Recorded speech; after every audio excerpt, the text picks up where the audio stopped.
Hey, this is Nomad coming at you from my truck, driving to the college at which I teach, Los Angeles College of Music, Monday morning, February 3rd, the day after the Grammys 2025. And I felt inspired to record this podcast during my commute because I figured why not make use of my time? It's something that I always talk about here on the Career Musician, multitasking and exercising good time management skills. Here goes. Forgive me if it's a little noisy or if you hear some bumps or other, extraneous noises. That's what's happening. Okay, so let's talk about the Grammys. Interestingly enough, I was never a big awards guy, and I want to give some history about why I feel like this. So first, I'm going to speak on my perspective of award shows in general. And this is just my opinion. This is my subjective opinion. It by no means is a blanket statement for how I believe anybody else should feel. This is just my purview on the subject matter. Okay, I was never an athletic person. So growing up, for a lot of people, sports are a big deal. And I can honestly say they weren't for me at all. However, I wish they were. Because I have come to realize that people who have participated in athletic events have a strong sense of community, a healthy understanding of competition and how not to blow it out of proportion. And then especially if they stick with it and really adhere to some kind of athletic or fitness routine as they get older, they just have better health, right? For these reasons, I wish I was exposed to sports at a younger age. Now, my family just didn't believe in it.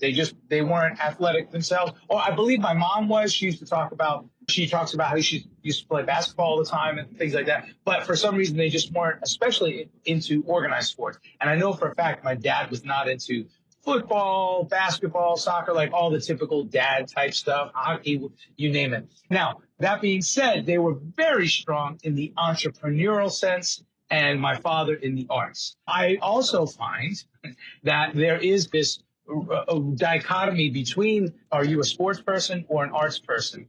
And for me, I was definitely an arts person. So there you have it. Now, I started with that statement or that thought pattern because here's where I'm getting at with the Grammys, and this is what I'm going to build, not my argument, but my perspective on. This is one of the main pillars of the foundation of my perspective.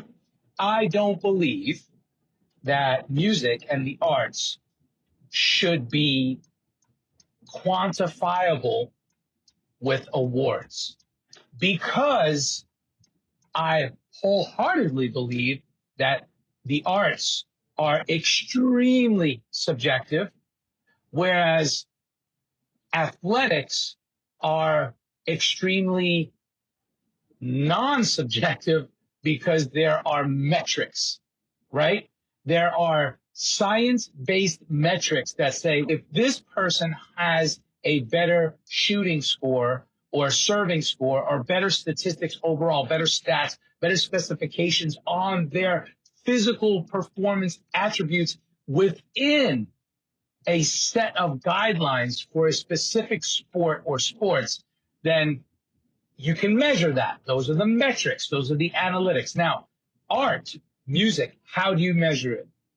How do you say, I prefer Van Gogh over Monet? Okay, you could say that, but then how do you back that up with tried and true science-based metrics?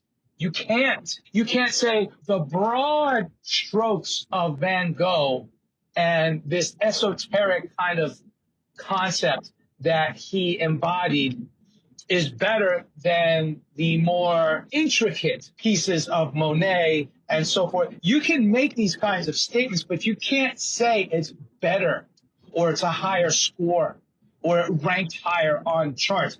Although arguably you could take polls and you can test that. And polling is a whole nother issue, right? That involves highly opinionated science artifacts and variables. I don't know.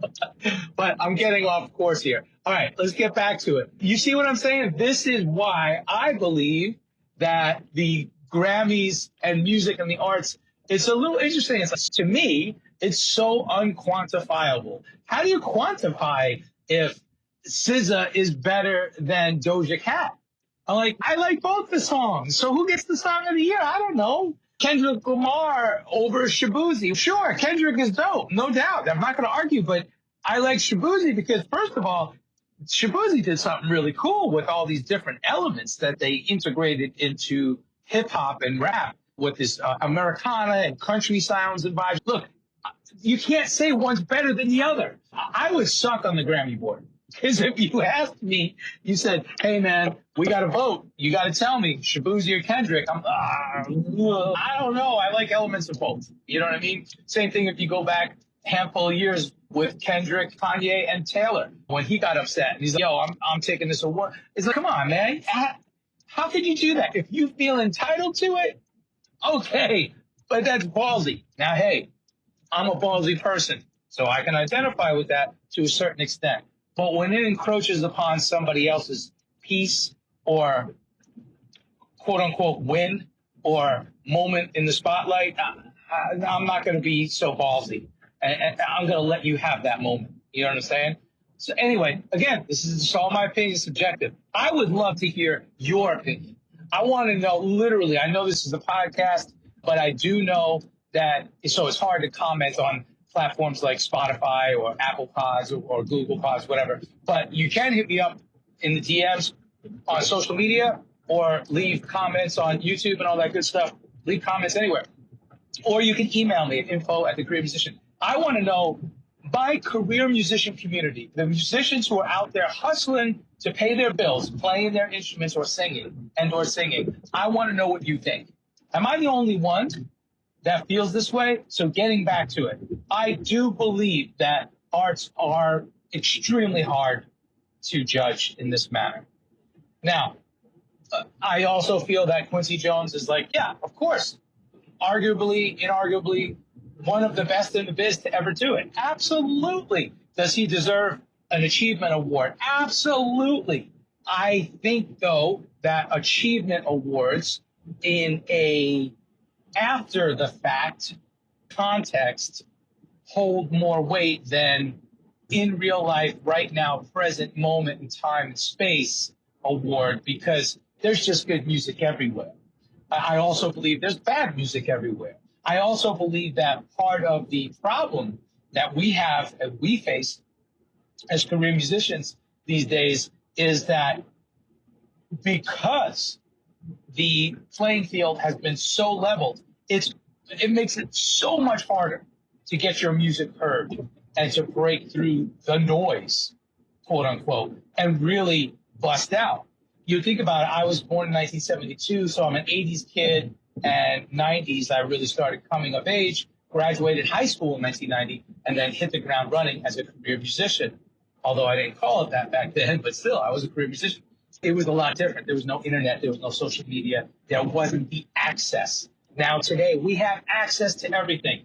With that access and the technological advancements came a barragement of shit, okay? Because if you give every musically curious person the same tools and abilities to broadcast their music on a large scale without gatekeepers and without quality control, you're just going to get a lot of bullshit. And that's what we're dealing with today. So in other words, somebody who's been doing this for 10, 15, 20 years or more, who really has acquired an amazing set of skills and delivers high quality music, is now competing with people who just got a little device and started recording something with a bunch of loops and samples, rapped or sang on it, and threw it out there into the ether.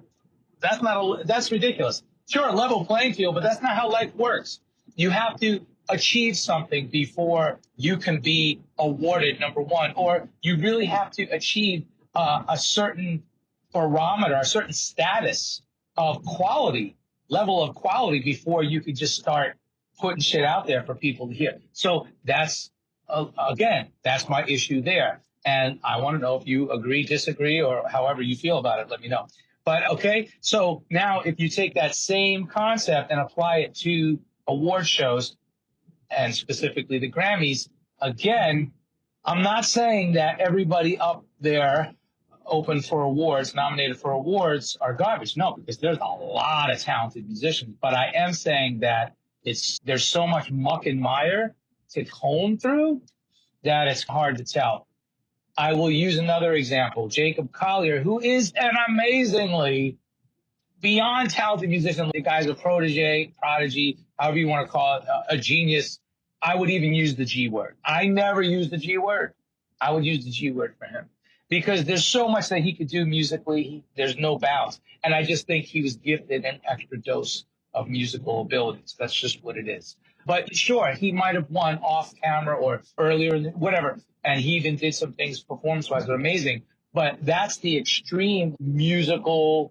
And then when you have other people who have not quite achieved that level of musicality or musicianship, again, it's different. It depends on the faction of people you're talking to. Us career musicians, we're a bunch of musoids.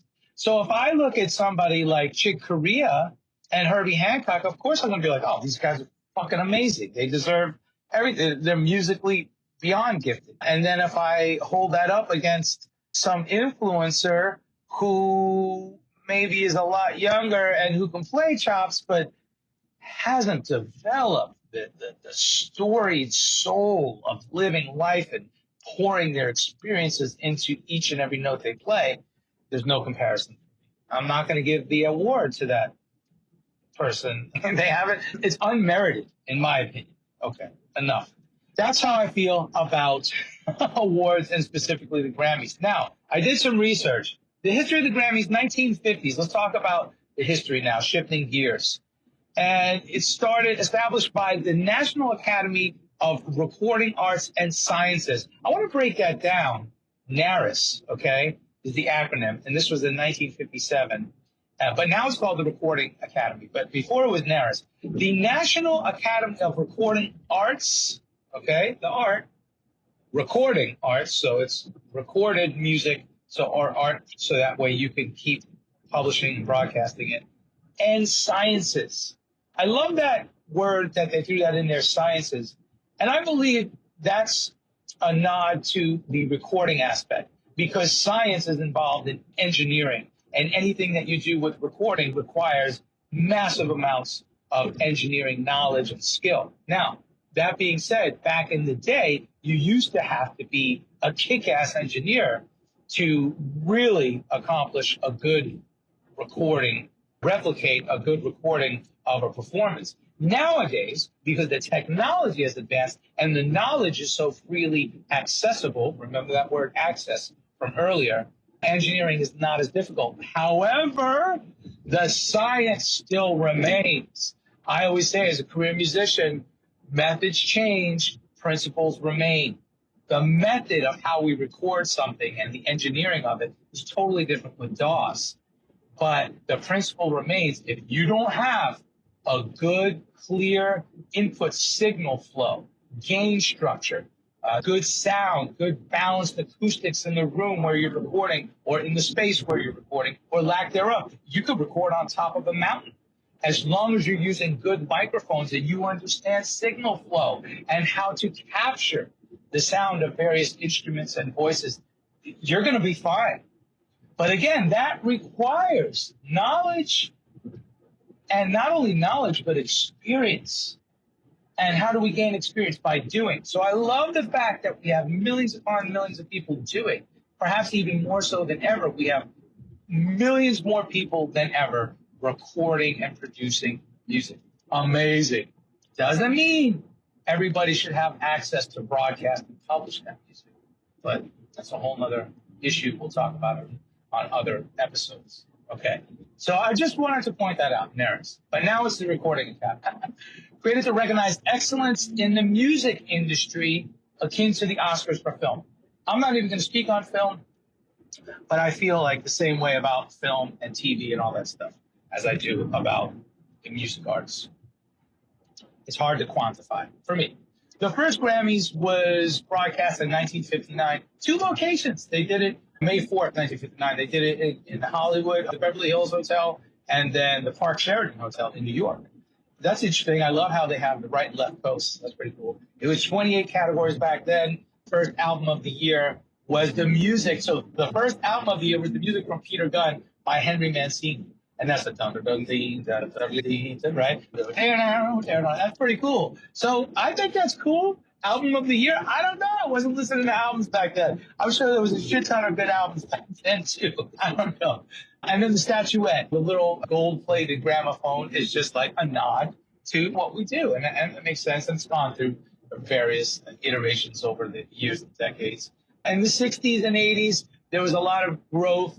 And, of course, there was criticism for not being in touch with modern arts, with rock and contemporary music, especially in the 60s and 70s. The Beatles, Michael Jackson, Whitney Houston, and these type of acts started to change that and really get involved. And then it really flipped on its head in 1984 when Michael won 8 Grammys in one night for Thriller. That, look, hands down, I love Michael Jackson. It doesn't mean I love every song he ever did, but hands down, 8 Grammys, just Thriller merit that? I do believe that, yes. Again, it doesn't mean that. Think about the Jackson 5. So what about the other 4 Jackson brothers in there? Those guys were equally as talented. It's like the perfect amalgamation of all of the stars aligning with opportunity and access and visibility and luck and all these things. Michael was the one. He was the youngest in the family. Arguably, some people will say he was the most talented. Sure, could have been. Not to say that the other folks in the family weren't just as talented. It's just he got it. And he got the connection with Q, Quincy, and off and running. It happened. Stars aligned. It happened. Could it have happened similarly for another one of the Jacksons or somebody else from another family? Absolutely. But this happened for that person, and that's what took place. Again, arguably, inarguably, how do you quantify? And then look, over the years, things have changed. And then it's like hip hop had a fight to get to be included. It's like so stupid. Like what? Hip hop was such a groundbreaking, revolutionary movement, just like rock and roll was in the 50s. That's what hip hop was in the late 70s, early 80s. Dude, how the hell can you deny it? You can't deny it. You better put those fucking categories in there. So they finally got that. But then they had a fight over the years and decades, and everything just seems to be a battle. And I think that's because you have generational mindset, generational workflows, and again, methods changing, principles remaining, but methods changing, and certain people from generations just say, no, we're not doing that. That's not music. That's the blah, blah, blah. Just based on highly opinionated people. Now, some of those people could be assholes. Absolutely. Some of those people could not be because they were just misinformed. I don't fucking know. But here, at the end of the day, I love all music because music is the only language that everyone speaks. In this whole earth, on this whole entire globe, it's the only language that everybody can understand. And with that comes a lot of variables that are ever-changing, evolving. They are totally amorphous. It's so hard to put any kind of guidelines on music. It's a good thing that we have the academy in place to say, hey, this should be mandated, this shouldn't. But then who decides who gets to be in place in those positions on the board and in those high chair positions, right? Board members that are super high up, chairman of the board and so forth.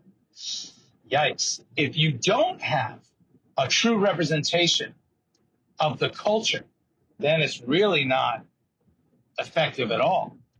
So now why is it so important to have people from all walks of life, all cultures, all factions, all genres, subgenres, and such therein represented on the board? Clearly, because it's such a broad scale of competition, right? We're not talking a competition for one focused thing. Whereas if you're looking at Wimbledon or the tennis playoffs, I'm sorry, I suck at sports, I told you. I don't even know the proper name. You're only looking at tennis.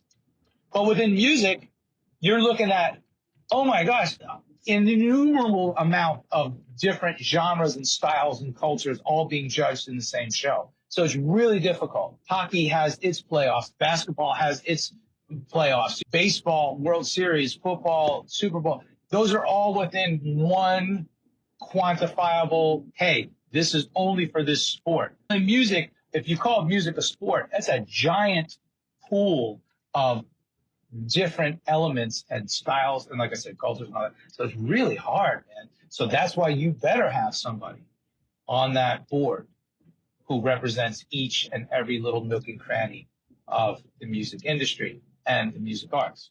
Now, last night on the show, they referenced it several times. Among the 13,000 voting members on the Grammy board.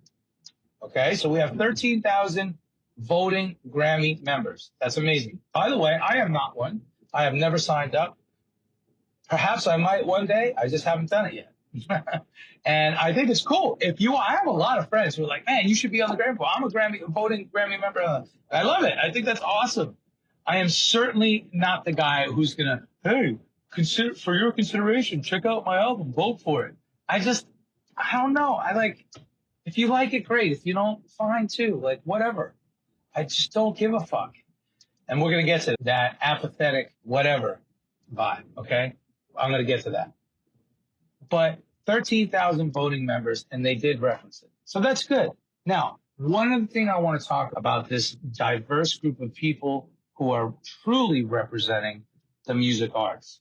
Harvey Mason Jr., who is a colleague of mine because I have worked for him many times. So he is the president of the Grammys and has been for some time. I want to say since just before COVID. And by the way, you can check out his episode right here on The Career Musician. I don't remember the episode number. Oh, I think he might have been 99 because I think I did 100 to celebrate. And he might have been episode 99. So go check that out. And he talks clearly about everything Grammys, and which he also did last night on the broadcast. And I was very happy to see that. Listen, we've had a lot of evolutionary changes within the Grammys over the decades. And we truly strive for excellence, and we strive for clear representation of what the Grammys represent and how they are presented and who gets to participate and so forth and so on. And he mentioned the little spat that The Weeknd had. He's like, The Weeknd felt that things were unfairly represented and he would never perform in the Grammys again. That changed last night, didn't it? So I thought that was really cool of Harvey to bring it up, forward facing. Hey, let's not ignore this. Let's acknowledge it and jump right in and be like, hey, folks, check it out. Here's the deal. Yes, this did happen. Yes, there were some ill feelings. Did we squash it and figure it out and work through it? Yes. Did we find compromise? Yes. Did we work together? I'm sorry. Did we band together? Pun intended. Yes, we did. And look at that. Now, whether you liked his performance or not, doesn't matter. He was still there. He still performed. All right. Now let's get to the good stuff. My apathy. And I want to hear about yours. Do you have an apathetic viewpoint of the Grammys and awards in general? Or do you feel like, you know what? I think they're important. And I believe they're important because X, Y, Z. Guys, I really want to know. I'm going to give you a quick story. Back in the mid-2000s, where it was the 10s, right? Just on the cusp of the 10s, I was traveling back and forth between Los Angeles and Nashville. My daughter was in Nashville, so I would go and spend a couple weeks with her. And I was on the road quite a bit with Babyface at the time. And I was traveling constantly.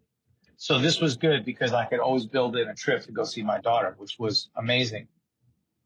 While I was doing that in Nashville, I was still actively doing sessions in Nashville as I was doing sessions in Los Angeles while I was on the road.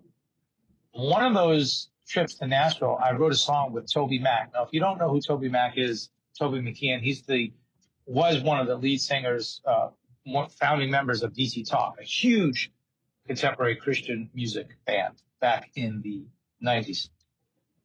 Anyway, he went solo. So he's TobyMac now. If you know the genre, then you know him. If you don't, check him out. His music is really good. And that's one of the things I love about Toby. Even though his message is definitely Christianity based, that's his message. And that's what he does this for. And I love that. I respect it. But he also believes that his music should be of the highest caliber. And it always is. And I have to say, I'm not bragging. I'm just being like, yo, this is great. I played on quite a few of his albums, and we would write together. And on one of these trips to Nashville, excuse me, I'm drinking some water and I'm stuck in bumper to bumper traffic, but making my way to school. He invited me he asked me to come play in a song. And then while I was playing, I think on a handful of songs, I don't even remember the name of the album. But like I said, 2000, maybe this was 2006-ish, 7-ish, something like that. 8-ish, I don't know. I started playing a riff in the studio. And I don't remember I think it was him. He was this engineer there, was Chris. I can't remember his name. Chris, amazing producer, highly talented dude. Again, both of these guys are like super awarded up. Like they got award receipts for days. And I'm just doing this. I'm just doing what I do. I'm a career musician. I play guitar. I have the guitar in my hands. We're on a break, like in between songs, queuing up, shuffling some sessions, files within Pro Tools, waiting. And I started playing this riff. Toby, I think it was Toby's. Dude, that's dope. What is that? I don't know. I just made it up. So record that. So we recorded it. And then I recorded the whole phrase. It was a full song format chord progression. So it was a solid chord progression that you could then take and be like, oh, clearly this is the main part, which I could turn into the hook. Clearly this is the other part, which I could turn into the verse. Clearly this is the other part, which maybe might be a good bridge. So I recorded all that. He's like, thank you, got it. And then we just went on to record it. Anyway, it turns out that he wrote that song. It's called Lose My Soul. I Don't Want to Lose My Soul. And Kirk Franklin happened to be a feature. Now, if you don't know Kirk Franklin, check him out. He's a gospel music artist who's amazing. He's an MC, but he never really rapped. He just spoke. And then he's always had amazing choirs and bands back him up. But now he's doing some singing and a lot more piano playing too. But he's an illustrious career. So you're talking about two top dogs in their game. And I was very fortunate to be a part of that song. And I was a songwriter on that. So I got a percentage. So to this day, I still get royalties for that. Very grateful. Amazing. I am so grateful, humbled, happy, love it. Turns out now I'm back in LA. I brought my daughter back to LA for good. And this was several years later. I want to say it was 2012, 13 maybe. Back then, social media was still just on its burgeoning movement. It wasn't what it is today. I got a call from ASCAP Nashville. And this person on the phone said, hey, are you Michael Rapole? And I said, yes, who's calling? And he said, hey, this is so-and-so from ASCAP. I want to let you know that you have an award plaque here in our office that's been sitting on the shelf for years. You won the Best Song of the Year award, the ASCAP award, for your contributions to the song I Don't Want to Lose My Soul or Lose My Soul with TobyMac and Kirk Franklin. I was like, oh, wow, look at that. That's pretty cool. He goes, would you like me to mail you this award? I said, sure. So next thing, I get the award. Now, it's this little glass. It's not glass. It's like faux glass. It's really cool, though. It's beautiful. It's nice. It has my name on it. It has the award, Song of the Year, ASCAP, this and that. It just sat in my studio collecting dust. It's there now. I don't know where it is. It broke one year. It fell over and broke, and then I super glued it back together. My point, you can see where my priorities lie with awards. It's not very high on the list. Now, I want to say this. If I won a Grammy, the actual Grammy statuette, would I feel the same way, or would I be super duper proud? That's a good question. And I ask myself this all the time. Another part of the story, I asked myself this last night. When I had two friends text me individually during the show to say, congratulations, man, you won. I was like, what? My wife and I are watching the show. Cowboy Carter for Beyoncé won Album of the Year, right? I played guitar on Jolene. I didn't play guitar on Texas Hold'em. I played guitar on Jolene, which was the cover she did of the Dolly Parton song, but it's on that album, and she won Album of the Year. So I texted one of my friends back. I was like, wait a minute. So you're saying I won a Grammy? And I said, LOL. And I said, does this mean I get the Grammy statue as well? I put a laughing emoji. And he's like, dude, for real, you won. You get a plaque, a certificate, and you have to pay for it, but you do get that. And I was like, oh. I was like, I don't even know how to do that. How do you do that? He's like, bro, you go to the website, you file some paperwork, you click the link, you put in all your information, and you'll get it. So I'm like, oh, okay, that's interesting. So my wife and I are talking about it. And I was like, I don't even know how to. She said, hey, if that's the case, you won. We already know. She goes, we already know you won a shit ton of Grammys because you played on so many Grammy award-winning albums and songs. It's like, yeah, you're right. One year, in fact, it wasn't for the podcast. It was for another project I was doing. Her and the guy who was working with us at the time was collecting. They were collecting all the albums and accolades that I've achieved over the years. So we have a spreadsheet with that information. And she's like, look, we should just look into it, see how you get these certificates, plaques, whatever. So I'm like, yeah, let's check it out. Now, you ever notice when you go to studios and you see all the gold and platinum records on the walls, all the awards and stuff? I was just never that guy. I've played on so many gold and platinum records. I just never collected them. I was never, but so again, it's like, am I wrong? Should I really be happy about this? I feel that, okay, thank you so much for acknowledging the work. It's not work that I've directly done. In some cases, I guess it was work that I directly did, like with the TobyMac song. I wrote the song. If I didn't write that chord progression, that song wouldn't be what it is today. He still would have wrote a song. Who knows if it would have been called Lose My Soul or something else. I'm sure one of his songs on the album would have won awards, but it wouldn't have been that song. It would have been that iteration that I provided the foundation for, right? So I guess my contributions do matter. This is the question, folks. This is what I want to ask you. Now, here's the crux of the matter. This is the key element here. Are you in it for the right reasons? What's your motive? In the 90s, when I set out to be a career musician, I didn't say, I want to win a Grammy. I said, I want to support myself and eventually my family doing what I love, music. Depends on your definition of success, depends on your goals, all based on your decisions, oftentimes from the onset. Now, those decisions and things will change and evolve over time. But I never set out to achieve awards. I set out to reach my goals by supporting my family doing music. And I've done that for over 3 decades. So to me, that's the award. That's the merit. Perhaps, arguably, inarguably, the Grammy, the award, is an embodiment of that achievement. Some great things to ponder here on The Career Musician. I really want to hear from you on this. By the way, another great episode, Ruslan Sirota, or Ruslan. He's Russian and amazing piano player.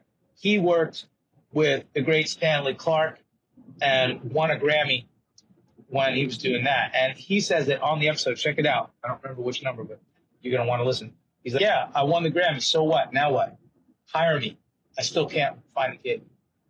Now he's gigging all the time. He's doing great. But you know what I'm saying? He was like, okay, so I won the Grammy, but give me some work. So let's talk about this.